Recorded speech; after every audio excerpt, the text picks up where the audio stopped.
안녕하세요. 몇 개월 전 급하게 서울로 장례식장을 가야 했었는데 그때 황당한 일을 겪었습니다. 현재는 이혼을 고민 중인 30대 지방 남성입니다. 아내와 딸은 서울에 살고 있으며 아내는 서울에서 회사를 다니고 있습니다. 저는 이전에는 서울에서 일하다가 2년 전부터 지방에서 근무 중이며 주말 부부로 지내고 있습니다. 하지만 서울에는 시집가지 않은 쌍둥이 처제가 살고 있어 가끔 함께 살게 되기도 합니다. 처음에는 자주 전화를 하면서 대화도 나누고 회사 생활도 공유하였는데 최근에는 연락도 잘 오지 않고 전화를 걸어도 받지 않는 경우가 생기기 시작했습니다. 그러던 중 급하게 서울로 장례식장을 가야 했는데 이 때문에 또 서울로 올라가야 했습니다. 일단 금요일 연차를 내고 밤 10시쯤에 구미에서 출발하여 새벽 3시쯤 서울에 도착하였습니다. 인사를 나누고 잠시 앉아있다가 나와보니 이미 새벽이었습니다. 그리고 집에 들어가니 많은 신발과 술병, 그리고 이불 덮고 자고 있는 딸이 있었습니다. 아내와 처제가 둘이 마셨다고 하기에는 술병이 너무나 많았고 널브러진 컵들과 식기들을 보았을 때 둘이 마신 게 아니었음을 알 수 있었습니다. 염려가 되기 시작하여 조용히 문 앞에서 기다린 뒤에 들어가 보니 안방에서는 남녀의 애정행위 소리가 들렸습니다. 이에 대한 생각이 많아졌지만 최근에 이혼한 친형의 이야기를 떠올리며 결국은 아내를 믿을 수 없다는 걸 깨달았습니다. 감정적으로 대응하지 말고 최대한 많은 증거를 확보하고 확보한 증거가 무엇이 있고 얼마나 가지고 있는지 상대방에게 절대 말하지 말라는 친형의 충고가 생각났습니다. 끓어오르는 화를 참고 최대한 침착하자고 여러 번 다짐한 후에 카메라를 켜고 조용히 방문을 열었습니다. 어른 영상에서 볼 수 있는 장면이었습니다.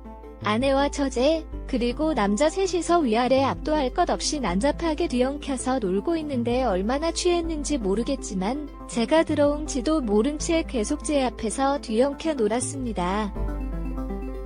찍힌 동영상을 보니 7분쯤 지나서야 어떤 남자가 저를 보고 누구냐고 물어보았고 너 밑에 있는 여자의 남편이라고 해야 할지 너 옆에 누워있는 여자의 형부라고 해야 할지 너무 황당해서 아무 말도 안 나왔습니다. 그냥 하던 거 계속 하라니까 저한테 이상한 놈도 다 있다는 듯이 한 소리 하고서는 하던 거를 계속하였습니다. 그렇게 여러 편의 동영상과 사진을 찍고 제 개인 웹하드와 메일에 보내놓았습니다. 남자 셋이 힘으로 저를 제압하면 폰을 뺏길 것 같았습니다. 아내도 처제도 저와 눈이 마주쳤는데 취해서 모르는 건지 하고 있던 것을 멈추기가 싫었던 건지 계속하길래 그냥 경찰을 불렀습니다. 외딴 남자들이 집에 들어와서 아내와 처제한테 몹쓸 짓을 한다고 신고하였고 경찰들이 온 이후에 다 같이 파출소 갔습니다. 같이 잡혀온 남자들은 억울하다며 그동안 주고받는 메신저 내용을 보여주었고 수많은 경찰분들이 보는 앞에서 아내의 바람 행각과 두 자매가 그동안 외딴 남자들과 보낸 뜨거운 시간들이 다 밝혀졌습니다. 그렇게 집으로 돌아왔고 처제는 다 자기 잘못이라면서 아내는 잘못이 없다며 용서해달라고 빌고 아내는 오늘이 처음이라며 실수라면서 뻔뻔한 거짓말을 하는 것이었습니다. 이미 파출소에서 아내의 폰도 다 보았고 각종 증거들을 제가 다 수집한 이유인데도 아직도 취해 있는지 계속 거짓말을 하는 것이었습니다. 이 이야기들은 더 듣다가는 진짜로 다시 골프채를 꺼내올 것 같아서 이른 아침에 처가 집으로 전화를 걸었습니다.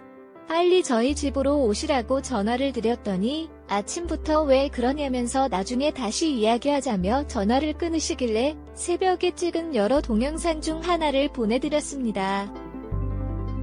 그것도 저갓집 식구들이 다 있는 단체 채팅방에 보냈습니다.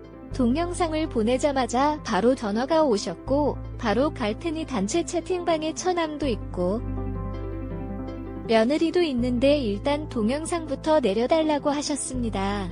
처갓집에서 저희 집까지 차로 10분 거리입니다. 10분 안에 오지 않으면 다시 올린다고 하셨습니다. 그 후에 단체 채팅방에 보낸 동영상을 취소하였습니다.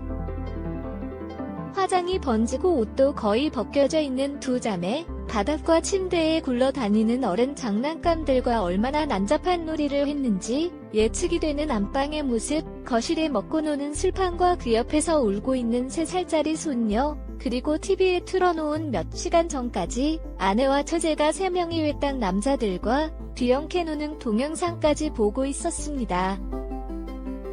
장인 장모님은 집에 들어오시자마자 깊은 한숨과 함께 두 자매를 때리기 시작했습니다.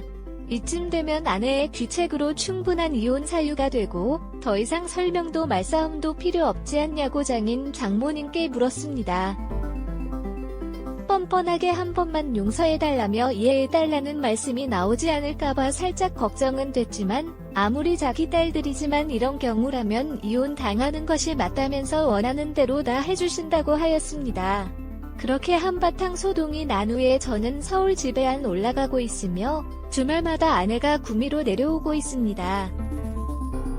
와서 묵묵히 밀린 집안일만 하고 조용히 다시 갑니다. 여러 번 용서와 함께 평생 자기 잘못을 뉘우치면서 저만 바라보며 살겠다며 다시 잘해보자고 아내가 말을 걸어왔지만 사실 아직도 그날 그 충격적인 장면이 미치지가 않습니다. 아무 말도 듣고도 하지 않은 채 투명인간 취급하고 있습니다. 그리고 이제는 아내에 대한 제 마음이 뭔지도 잘 모르겠습니다. 좋든 싫든 화가 나든 사랑하든 뭔가 감정이 있어야 되는데 만나도 아무런 감정이 없습니다. 아내의 적극적인 요구로 부부 관계도 가져보았지만 즐겁지도 않고 기분만 더러웠습니다. 이혼이 맞는 거겠죠? 오늘의 사연은 여기까지입니다. 구독과 좋아요, 알림 설정 부탁드립니다. 긴 글을 읽어주셔서 감사합니다. 구독과 좋아요 꼭 눌러주세요.